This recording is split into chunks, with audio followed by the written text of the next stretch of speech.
আমি আমার ফ্রেন্ডদের সাথে বসে একটু কফি খেতে পারবো না, আমি আমার ফ্রেন্ডদের সাথে বেড়াতে যেতে পারবো না, তুমি এত পজেসিভ। ভালো একটা পজিশনে যে আছে তার কাছ থেকে কিছু অ্যাডভান্টেজ নেওয়ার জন্য ইমোশনাল একটা ইন্টিমেসি তৈরি করেন। আমি জাস্ট আমার প্রবৃত্তি, ডিজায়ার, ওইটার পিছনে আমি দৌড়াতে থাকবো। তাহলে মানুষ হিসেবে আসলে আমার অ্যাকাউন্টেবিলিটি কোথায়? বর্তমানে এটা একটা কমন ট্রেন্ডের মতো হয়ে যাচ্ছে। এসএসসি এবং এইচএসসি এর ব্যাচ ধরে কিছু গ্রুপ তৈরি হয়েছে প্রতি বছরের জন্যই মোটামুটি, যেমন ধরেন 1998, 2000 বা 2002, 2004 বা এরকম বিভিন্ন এরকম এসএসসি এইচএসসি এর ব্যাচগুলো। এবং ট্রেন্ডটা কি? ট্রেন্ডটা হচ্ছে পরকীয়ার ট্রেন্ড, বা ঠিক পরকীয়া না, একটু স্পেশাল ফ্রেন্ড ট্রেন্ড। এবং এই কারণে সংসারগুলো ভেঙে যাচ্ছে অথবা খুব বাজে রকমভাবে ক্ষতির সম্মুখীন হচ্ছে। বাট এটা নিয়ে আমরা কেউ কোনো কথা বলি না। আমাদের চোখের সামনে জিনিসগুলো হচ্ছে। কিভাবে হয়? এটা তো একটা ইনোসেন্ট একটা ফ্রেন্ড গ্রুপ, এখানে ফ্রেন্ডরা মিলে মজা করে, কত নস্টালজিয়া, কত সুন্দর সুন্দর স্মৃতি, কত কিছু থাকে এখানে আমাদের।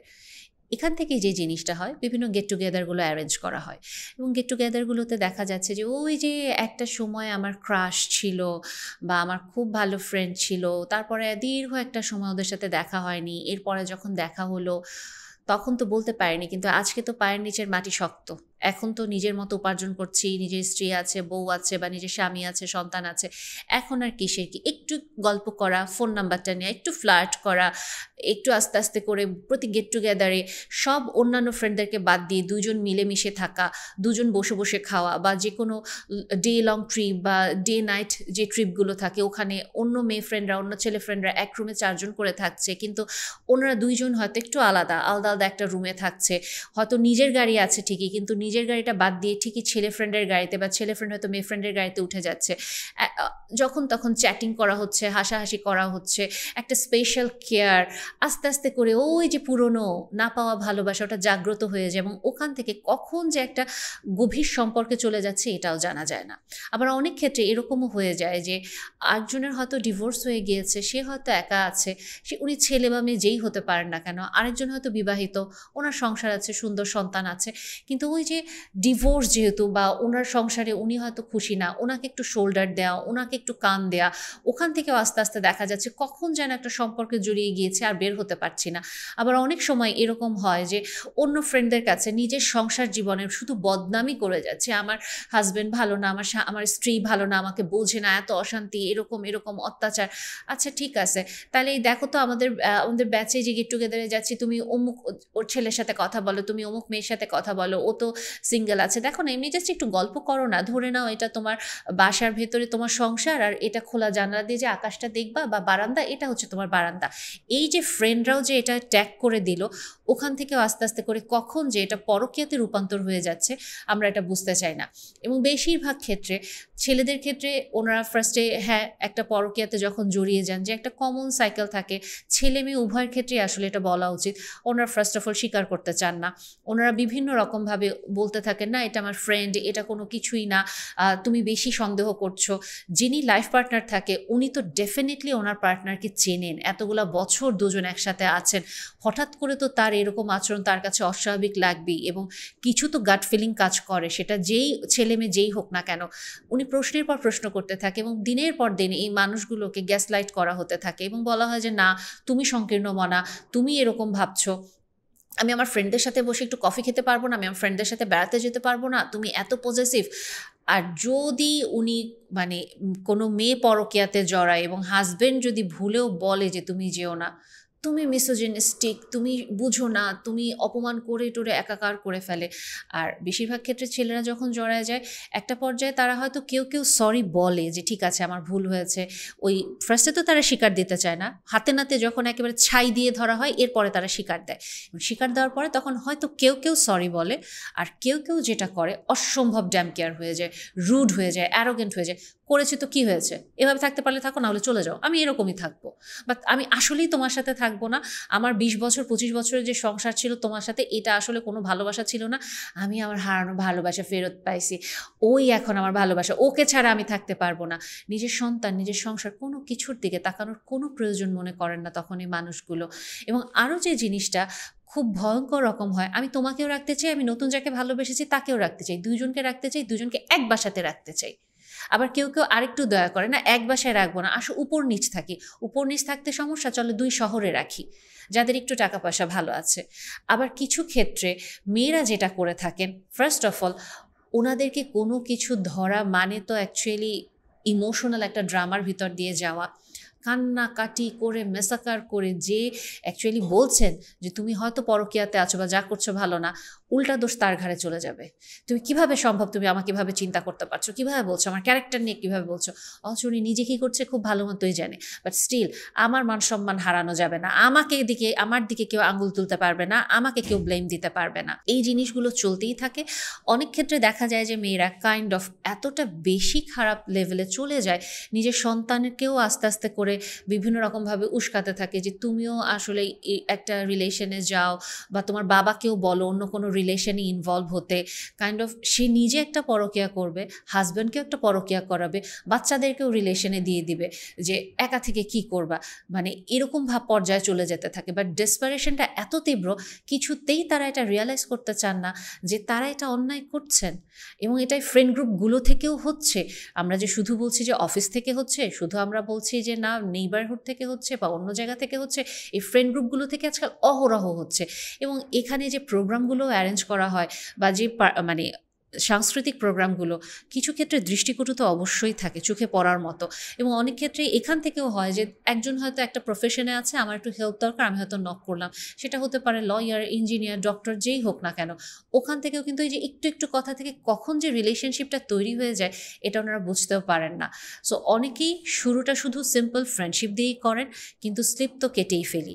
যদি আপনি এরকম কোনো একটা সম্পর্কে শুরুতে থাকেন এবং আপনাকে আপনার পার্টনার বলছে তুমি যেদিকে যাচ্ছ এটা ভালো না, বা আপনার অন্য ফ্রেন্ডরাও আসলে আপনাকে একটু টিপ্পনি কাছে, কি রে ওকে ছাড়া তো তুই বসিস না গেট টুগেদারে, ও তোর সাথে ওর যোগাযোগ আছে, যদি আপনার এখনও কনসিয়েন্স কাজ করে, যদি আপনি এখনও নিজের স্ত্রী, নিজের স্বামী, নিজের সন্তানের প্রতি দায়িত্ববোধ বজায় রাখতে চান, আপনি জাস্ট সরে আসেন।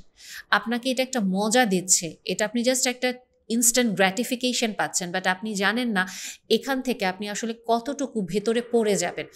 আরেকটা জিনিস যেখান থেকে একটু বলবো, অনেক ক্ষেত্রে ফ্রেন্ডরা কিন্তু জানে যে কে কোন পর্যায়ে আছে, ভালো নাকি খারাপ, লাইফে কে বেটার একটা পজিশনে আছে। অনেক সময় অনেকে জাস্ট ওই যে ভালো একটা পজিশনে যে আছে তার কাছ থেকে কিছু অ্যাডভান্টেজ নেওয়ার জন্য ইমোশনাল একটা ইন্টিমেসি তৈরি করেন, একটা রিলেশনশিপ তৈরি করেন। এবং যখন কমপ্লিটলি একটা মানুষ ফল করে যায়, তাকে হয়তো ফিনান্সিয়াল হেল্প দরকার, ফিনান্সিয়াল হেল্পটা নিল, ফিজিক্যাল একটা ইন্টিমেসি দরকার ছিল, একটা সাপোর্ট দরকার ছিল, ওটা নিয়ে ফেললো, ইমোশনাল একটা সাপোর্ট ছিল সাময়িক, ওটা নিয়ে ফেললো। এরপরে সে না আমি তো তোমাকে বিয়ে করবো না, এটা জাস্ট একটা টাইম পাস ছিল, তুমি কেন এত সিরিয়াস হয়েছো। সো আপনি একটা জিনিস চিন্তা করে দেখেন, আপনি যে ফ্রেন্ডকে হেল্প করছেন ভাবছেন এবং যেই ফ্রেন্ডকে খুব অসহায় ভাবছেন, সে কি আসলেই আপনার প্রতি কমিটেড কিনা। কারণ এরকম কেসও কিন্তু আমরা প্রচুর পাচ্ছি, যেখানে আপনি ফল করে যাচ্ছেন বাট আপনার ফ্রেন্ড আপনাকে জাস্ট ইউটিলাইজ করেছে। এটা তার বিভিন্ন কারণে সে আপনাকে করতে পারে, এবং আপনি জাস্ট তার পেছনে একটা মানে মোহের মতো করে মোহগ্রস্ত হয়ে ছুটে চলেছিলেন।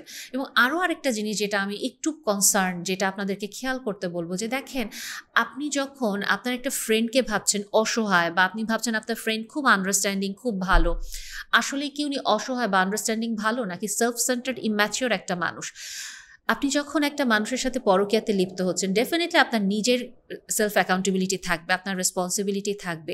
যেই মানুষটার সাথে আপনি এনগেজ হচ্ছেন, আপনি কি এটা চিন্তা করছেন সে জানে আপনি বিবাহিত, সে জানে আপনার সন্তান আছে, বাট সে অন্যদের কোনো মানে ভালো থাকা খারাপ থাকা কোনো কিছুতে তার কিছু যায় আসে না। তার যেটা দরকার, সে আমি একটা মানুষকে চাচ্ছি, তাকে আমার অ্যাচিভ করতে হবে by hook or by crook.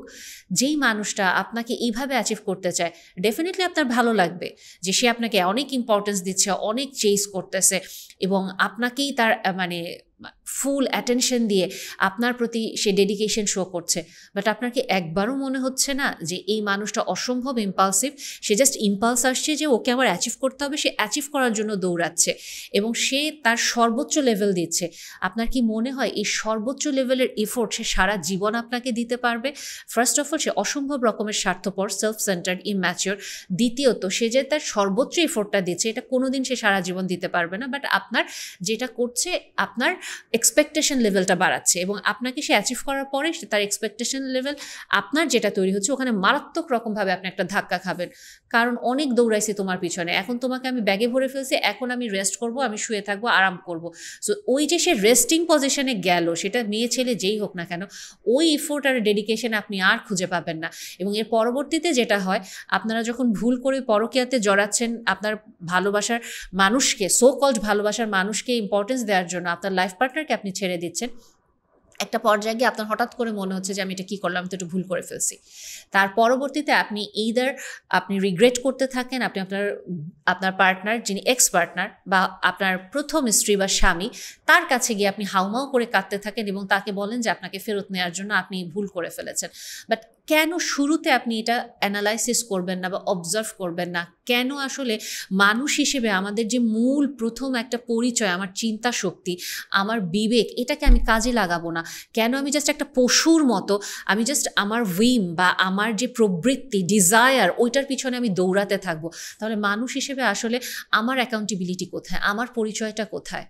So যেই জিনিসটা আমার মেইন টার্গেট আজকের এই ভিডিওতে কথা বলা, যে এসএসসি এইচএসসি ব্যাচটা হচ্ছে, এটা আমরা যদি সুন্দর রাখতে চাই, আমরা একটা বাউন্ডারিতে ফ্রেন্ডশিপ হিসেবেই রাখি। Extra flirting, extra boundary cross করা, এক্সট্রা ফ্রেন্ডশিপ দেখানোর, এক্সট্রা কেয়ার দেখানোর কোনো দরকার নাই। আর অনেক ক্ষেত্রেই আপনারা যে গ্যাস লাইটিং করেন শুধুমাত্র ফ্রেন্ড বলে, বিশ্বাস করেন এটা আপনার লাইফ পার্টনার খুব ভালোই বুঝতে পারে যে আপনি তাকে গ্যাস লাইটিং করতেছেন এবং সে অস্বস্তি বোধ করে। আপনিই মনে করছেন উটের মতো মাথা আমি বালুর মধ্যে গুজে রেখে কেউ দেখতে পাচ্ছে না, এটা তো আমি শুধু ফ্রেন্ডশিপ ফ্রেন্ডশিপ বলেই পরকীয়া খেলছি। উনি ঠিকই বুঝতে পারে, আশেপাশের মানুষ সবাই বুঝতে পারে। দিন শেষে আপনি আপনার মান সম্মানও হারিয়ে ফেলেন আপনার পাশের ফ্রেন্ডদের কাছ থেকে, যারা আপনাকে ভালো মানুষ হিসেবে জানতো, ওরাও তখন জানে যে ওর জন্য তো আসলে একটা ছেলে ধরা দাও, একটা মেয়ে ধরা দাও, ওর আর কিছু লাগবে না, ওকে ম্যানিপুলেট করা খুব ইজি।